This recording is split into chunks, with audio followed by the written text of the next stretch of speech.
a dagger build can look like.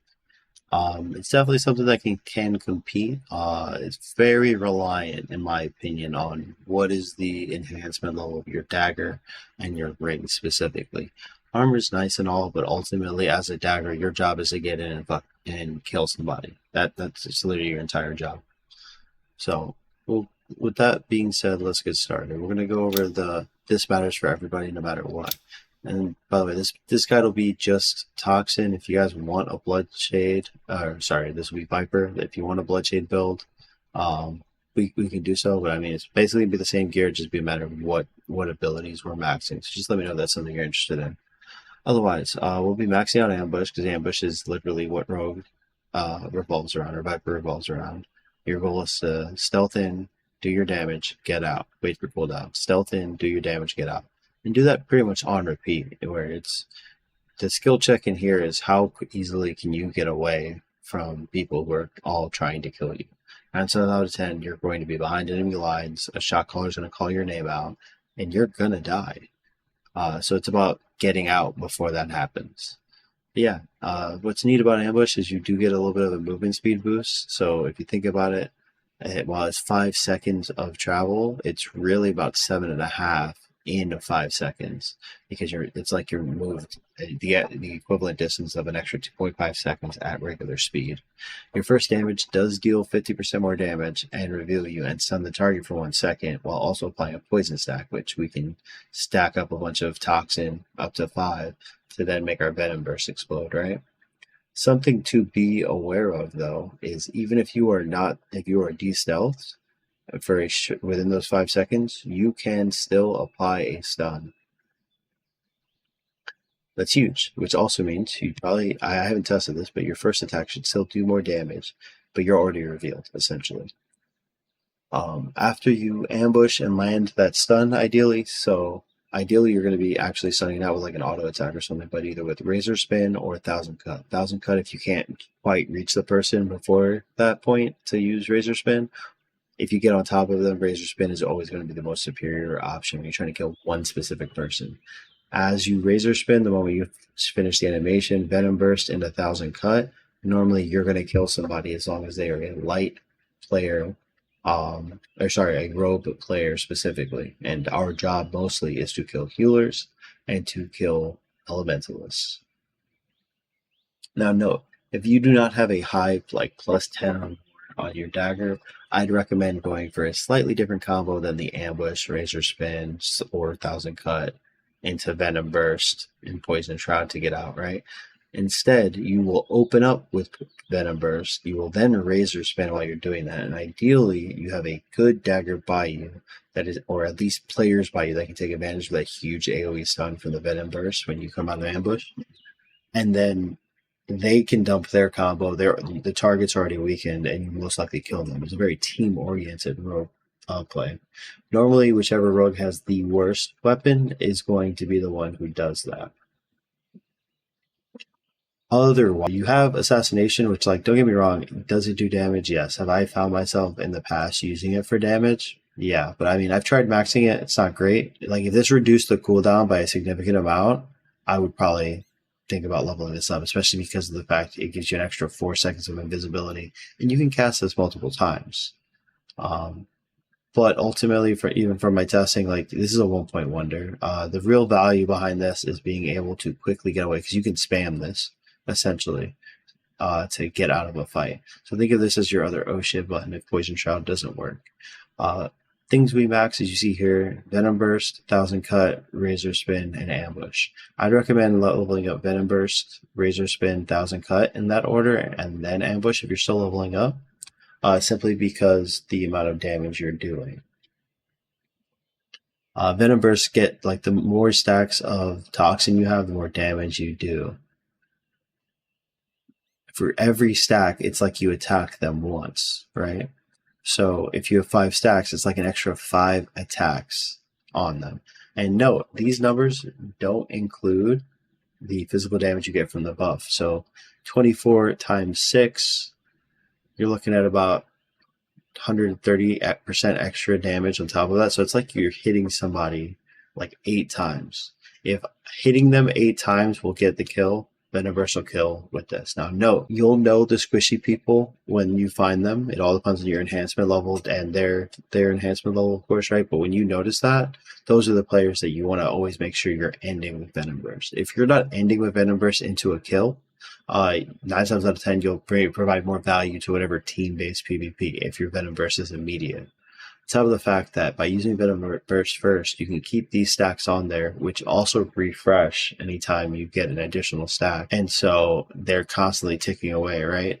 But ultimately, then on the next rotation, provided you can keep those stacks up on your target and not die, you could then ambush into a Venomverse for an extra 50% more damage. So 8 attacks becomes 12. And that's the oh shit, how did I just die like that to a rogue? That usually happens. Requires a delay though, or to be able to just walk up and razor spin without dying. Stone wise, or like when you're farming for PvE, 1000 cut is going to be your friend, where you're going to save this for closer to like middle or end, or when you start getting low, because this is your heal essentially. Otherwise, you're razor spinning, you're venom bursting. I'd recommend, if you're playing on the PvE server, always start your engagement with ambush, because you don't like de-aggro enemies when you ambush. But if you're on the PvP server, you actually want to hold this. If you want to hold this in case you get attacked and you need to get out. Is essentially what I'm getting at here. Otherwise, oh, that's funny. I'm live. I meant to do this as a recording. Oh, but anyways, I'm gonna ignore chat regardless. So this is skills in a nutshell. So max venom burst, 1000 cut, razor spin, and then ambush for PvP purposes. If you're PvEing, you could probably get away with assassination, but honestly, I think ambush, you still get more value, like pure DPS wise. And plus, there's really no like hard PvE content in this game. So that covered skills. Let's go over gear real quick. So especially starting out, you want to go with 4-piece legendary, 8-piece purple. The reason for that is because we're doubling up on one set of bonuses.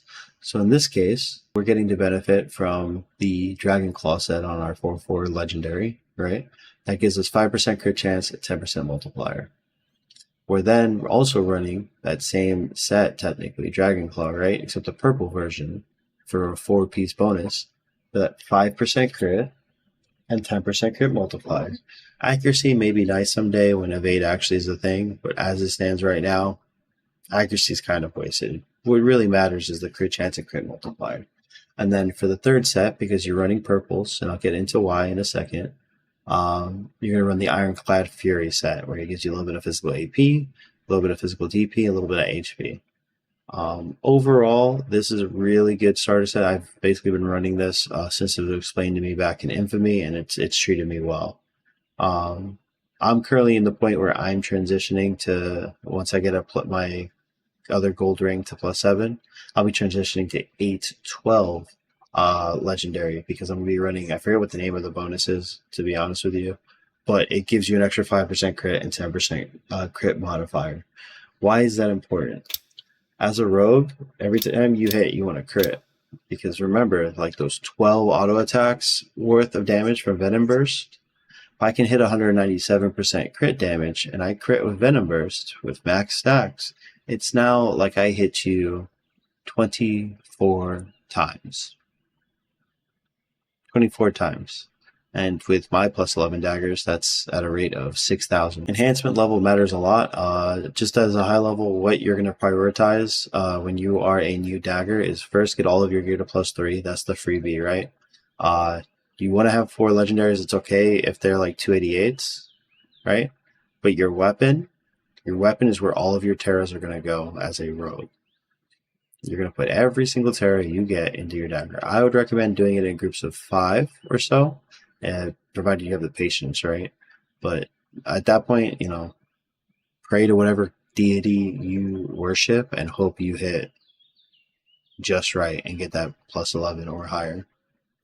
Next, it's going to be your 2 rings. So the rings are the other form of AP. Now, granted, not nearly as much compared to another level enhancement for your daggers, right? But every bit of AP matters. And this is a lot easier to hit a +8 than the 2.5% chance I have to hit a +12. Now, assuming my rings are at least like +5, +6, my dagger is probably +8, +9. At that point is when I'll start looking at my other gold pieces. The easiest thing to get is the 288 bag. This should probably be one of your first pickups with powers and Dragon Claw set, because you don't ever really plan to replace this. So you're basically BIS in one slot by doing this. Otherwise, it doesn't matter if it's 240 as long as it's purple. You're big chillin'. Earrings are incredibly important. That's how you get more health. Ultimately, like I'm getting an extra 6,000 health almost for my earrings. Your necklace and bracelet are probably some of the lowest priority alongside your boots, gloves, and helmet. That being said, your chest is one of the most important pieces for you to get enhanced. I got very lucky getting this +7 naked. Just as a real quick, hey, how do you even do that, right? You go and farm mobs, you kill mobs. Every time you get a purple, you throw it in a box. I have a house with hundreds of boxes practically. And when I have a box that's full and it's a piece that I'm looking for, I then will roll them all naked. And what that means is you will grab one of the associated stations. So in this case, the blacksmith, right? I'll put this I'll put every single one of the chest pieces I have, and I will try to enhance it. My recommendation when doing that is to get everything to +3, then get everything to +4, and everything to +5, until you ultimately get to a piece that is better than yours, or down to the last piece. You should always keep the last piece no matter what. Sell it for all that it matters. And that's essentially how you just keep doing that until ultimately you get to a point where you have that +7, +8. But for golds, it's a little bit harder to do that if you're not a blacksmith. Which I just found out about a really easy way to level to 100 blacksmithing. I'm going to try it myself first, and then if it works out, we'll make a little bit of a video for it. Why does that matter? If you can get to 85 and then ultimately 100% blacksmithing when you're using luck tokens or luck consumables, materials, like the crystals, the orbs, and the scrolls, right? You essentially have a 40% increased chance combined between luck materials and blacksmith. And it literally cuts the amount of items you need to hit that plus in half. So financially, it cuts your costs in half. And so you can start getting to a point where I'm sure everybody's seen Crank One, shout out to him. Dude is selling +6, +7, like going out of style. Why? Because he can just mass roll them, he can mass create them, and then he can mass enhance them with increased chance. And then whatever he gets, he just sells. And it makes up for the entire cost of all the pieces. He just repeats that, right? But yeah, so yeah, let's sum this up real quick, because I could sit here and talk about how this game works for a while.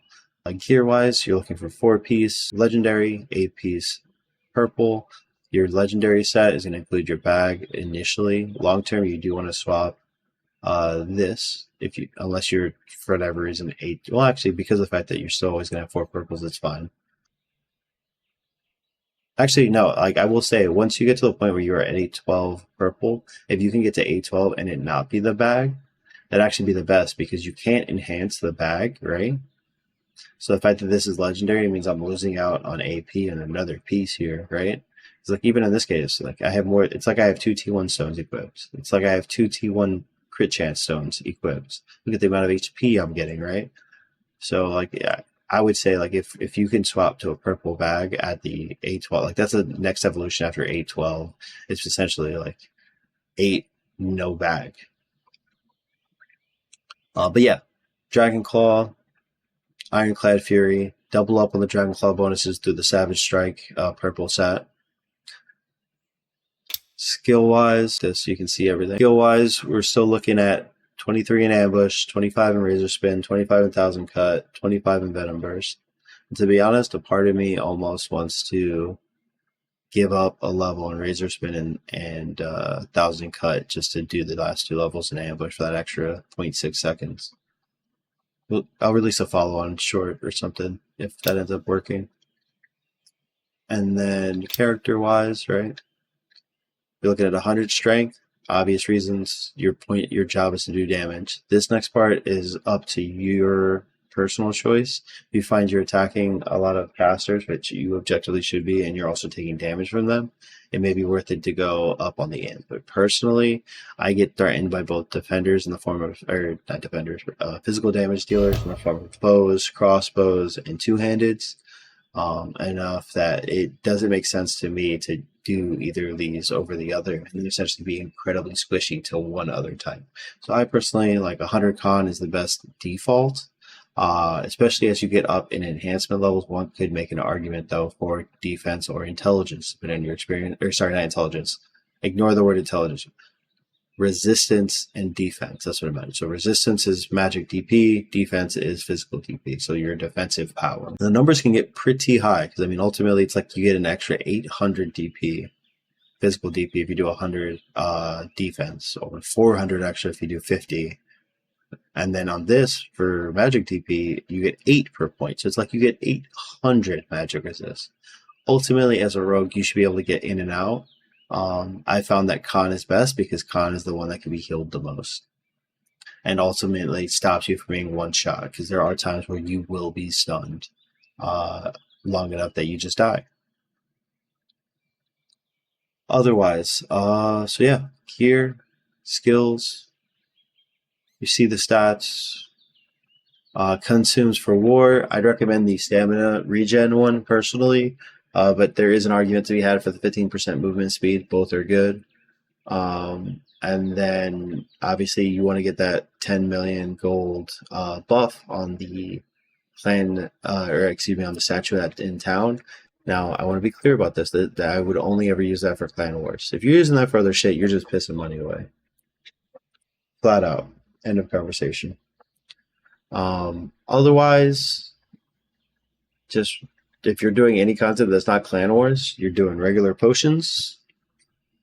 So these bad boys for mana, and these bad boys for healing. If you're doing wars, you want to do the handcrafted ones that you can get from either the market if you're rich, or get to 45 alchemy. And also immunity pots, which you have to be 60 alchemy, so I would recommend just buying them. They're usually about $1.5 million each on the market. Otherwise, if you like the guide like this and you want to learn, you want to be able to learn more about the game, you'd like to see more videos like this, just let me know in the comments. You'll learn about a random other shit in the same topic, or in a different topic in a different video. Case in point, we talked about how to upgrade gear, right? A lot of that applies to pretty much every DPS class there is. I believe this is where us YouTubers or Twitchers or whatever the hell you want to call us, streamers, say, you know, like, subscribe, hit the bell, whatever the hell those terms are. I don't really care. I hope this helped you. Have a good one.